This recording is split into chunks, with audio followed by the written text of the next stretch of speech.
बगल में राम का घर डूबा हुआ है, श्याम का घर डूबा हुआ है, मोहन का घर डूबा हुआ है।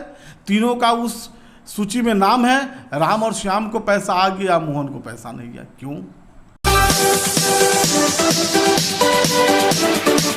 जी नमस्कार, मैं एक बार फिर हाजिर हूं, आपका रिपोर्टर यानी जनता का रिपोर्टर टाइम्स ऑफ पंचायत के लिए मैं टीएन सिंह।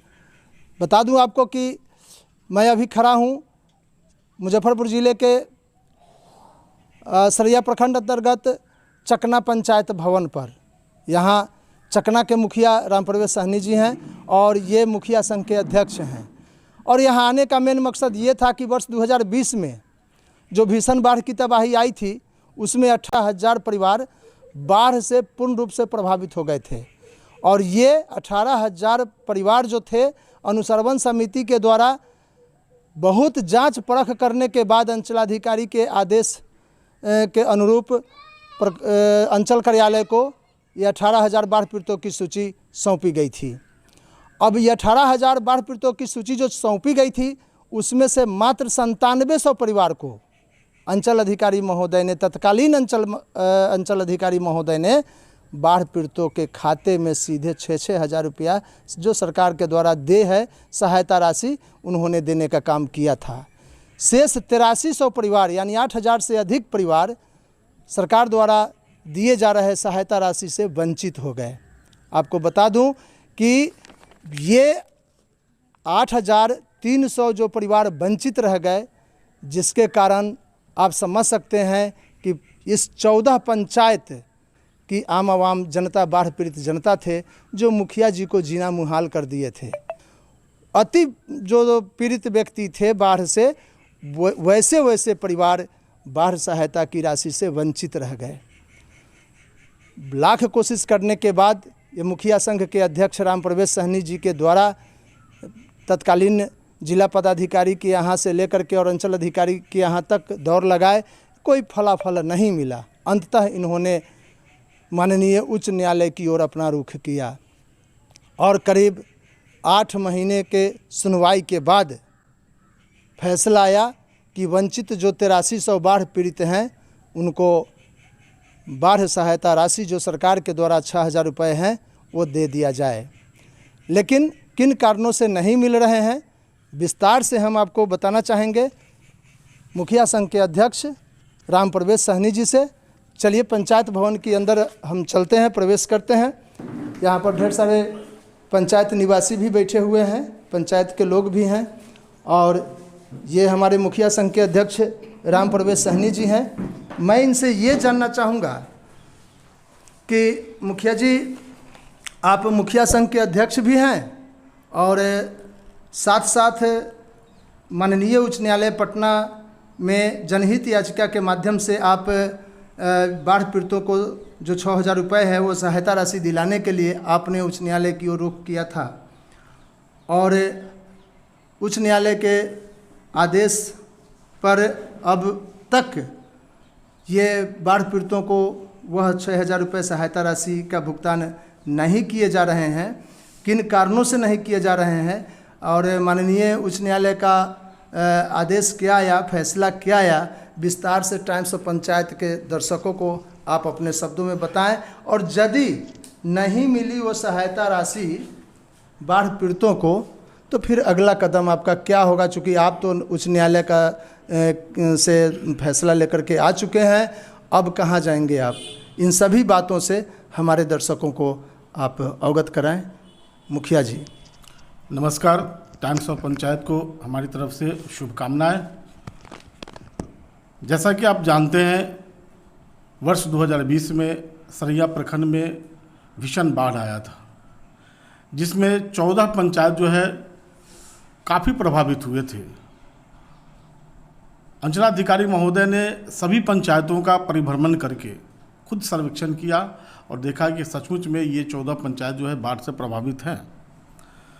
उन्होंने एक लेटर निकाला ग्राम पंचायतों को, 14 ग्राम पंचायतों को उन्होंने लेटर दिया कि अनुश्रवण समिति से सूची जो है आप बाढ़ पीड़ित परिवारों की सूची तैयार करा करके और अनुश्रवण समिति की से जो है उसको पारित करा करके अंचल कार्यालय को सौंपें और उन जो प्रभावित परिवार हैं उनको जो है 6,000 रुपये सरकारी सहायता राशि दी जाएगी।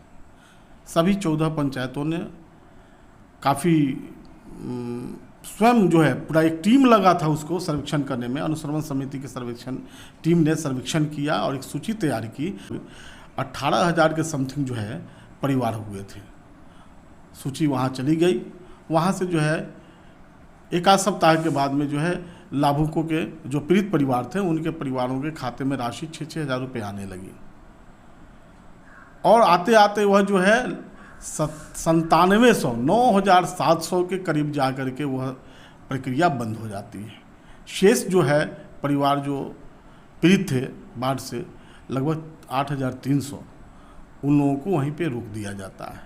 और क्यों रोक दिया जाता है, किस कारण से रोका जाता है अंचलाधिकारी के द्वारा, यह किसी को जानकारी नहीं है। बगल में राम का घर डूबा हुआ है, श्याम का घर डूबा हुआ है, मोहन का घर डूबा हुआ है। तीनों का उस सूची में नाम है। राम और श्याम को पैसा आ गया, मोहन को पैसा नहीं गया। क्यों? जब तीनों आदमी का घर डूबा हुआ है, यदि 1800 परिवार जो हमारे बाढ़ से प्रभावित हैं उनके घरों में पानी है, तो सिर्फ 9,700 लोगों को किस मापदंड के आधार पर उस अंचलाधिकारी महोदय ने ये राशि का भुगतान किया, ये समझ से परे की बात है। तब मुखिया संघ सरैया ने हमारे नेतृत्व में अंचलाधिकारी, प्रखंड विकास पदाधिकारी से हम लोगों ने बात किया। उन लोगों ने कहा कि जिला ने बंद कर दिया है। हम लोग जिला में गए, जिला पदाधिकारी से मिले, आपदा के पदाधिकारी से मिले, अनुमंडल पदाधिकारी से मिले। सभी लोगों ने आश्वासन दिया कि इस तरह की कोई बात नहीं है, उन लोगों का भी भुगतान जो है किया जाएगा। काफ़ी समय बीतने लगा, 1.5 महीना बीत गए। तब जाकर के मुखिया संघ ने एक लेटर दिया अनुमंडल पदाधिकारी को, जिला पदाधिकारी को और प्रखंड विकास पदाधिकारी और अंचलाधिकारी को भी। हम लोगों ने डेट मुकर्रर किया था, शायद मुझे याद है 22 सितंबर का दिन था वो, कि हम लोग 22 सितंबर को जो है यदि भुगतान शेष 8300 वंचित परिवारों का भुगतान नहीं होता है तो हम लोग प्रखंड परिसर में आत्मदाह करेंगे। लेकिन उस समय के जो प्रखंड विकास पदाधिकारी थे वो बीच बचाव करके बातचीत करके उन्होंने कहा कि हम इसमें पहल करते हैं और सभी लोगों का भुगतान करवाते हैं। पुनः जो है इसी तरह से 1 महीना पुनः बीत गया। आप सोच सकते हैं कि एक मुखिया जो है, और एक नहीं, वो उस प्रखंड के सभी मुखिया, 300 मुखिया मेरे साथ थे, और अंचलाधिकारी के आगे पीछे करते रहे। उनका माने क्या कहते हैं, चाटुकारिता कहिए कि करते रहें कि गरीबों का जो है किया जाए, लेकिन हम लोगों की एक नहीं सुने अंचलाधिकारी महोदय। तब हार करके हम लोगों ने, मुखिया संघ ने यह निर्णय लिया कि अब हम लोगों को माननीय उच्च न्यायालय के शरण में जाने के सिवा और कोई दूसरा रास्ता नहीं है। बड़े माने 30-30 मुखिया एक साथ जाते हैं, अंचलाधिकारी के साथ बैठकर बात करते हैं, उनकी भी माने नहीं सुनते हैं। अब इसी से अनुमान लगाया जा सकता है कि हमारे सरैया अंचल के जो अंचलाधिकारी हैं वो कितने गुणवान और कितने कर्तव्यपरायण लोग हैं, आप अनुमान लगा सकते हैं। जी, जानना चाहेंगे कि पता चला था कि गिजास पंचायत को पूर्ण रूपेण बाढ़ प्रभावित माना गया था और रिपोर्ट में भी अंचलाधिकारी ने दिया था, और पता चला कि वहाँ भी 50% लोगों को ही खाते में राशि मुहैया कराई गई, सहायता राशि, और जनता तो अभी भी वहाँ का त्रस्त है, अभी भी बाढ़ की विभीषिका झेल रही है जनता। और क्या ये कहाँ तक सच्चाई है, ये इसके बारे में बताइए। हमने वहाँ के मुखिया जी से बात की थी पिछले वर्ष भी, और उनकी सूची को देखा था। लगभग 3800 परिवारों की सूची उन्होंने बनाई थी, चूँकि उनका पंचायत पूर्णतः जलमग्न था, सभी के घरों में लगभग। उसमें से लगभग मात्र 2000 के आसपास ही परिवारों को माने सहायता राशि का भुगतान हो सका, बाकी सभी लोग वंचित हैं। और उन्हीं के पंचायत से जो है वादी जो बने रविंद्र राय, उसी पंचायत के निवासी हैं वो। चलिए, तो ये मेरे दर्शकों को ये भी बता दिया जाए कि यदि ये राशि उच्च न्यायालय के हस्तक्षेप के बाद भी नहीं दी जाती है बाढ़ पीड़ितों को, तो अगला कदम आपका क्या होगा, चूँकि अब तो आप उच्च न्यायालय से आदेश लेकर के, फैसला लेकर के आ चुके हैं? देखिए, सबसे बड़ा न्यायालय तो जनता का न्यायालय होता है। जनता की अदालत सबसे बड़ी अदालत होती है। हम तो अब उच्च न्यायालय से होके आ गए हम लोग। अब हम लोग माननीय सर्वोच्च न्यायालय जाने की क्षमता तो हम लोगों में है नहीं। अब जो है हम लोग जनता के न्यायालय में जाएंगे।